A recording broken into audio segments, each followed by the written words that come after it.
ലോകത്തുടനീളമുള്ള ഖുർആൻ പഠിതാക്കളെയും ഇസ്ലാമിക പണ്ഡിതരെയും ദുബൈയിലേക്ക് ആകർഷിക്കുന്ന holy Quran award പരിപാടികളുടെ തയ്യാറെടുപ്പുകൾ ഉന്നതാധികാര സമിതി വിലയിരുത്തി.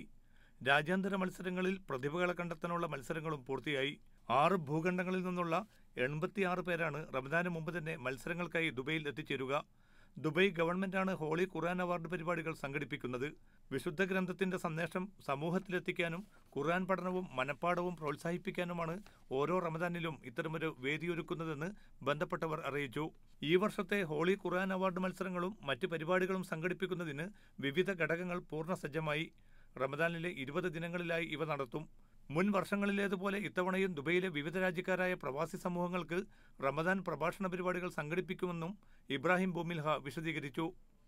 റമദാൻ പ്രഭാഷണങ്ങളുടെ എണ്ണം ഇത്തവണ വർദ്ധിപ്പിച്ചിട്ടുണ്ട്. 6 പൊതുപ്രഭാഷണങ്ങൾ, സ്ത്രീകൾക്ക് മാത്രമായി 9 പ്രഭാഷണങ്ങൾ എന്നിവയുടെ കൂടെയാണ് പ്രവാസി സമൂഹങ്ങൾക്കായി നിരവധി പ്രഭാഷകർ എത്തുന്നത്.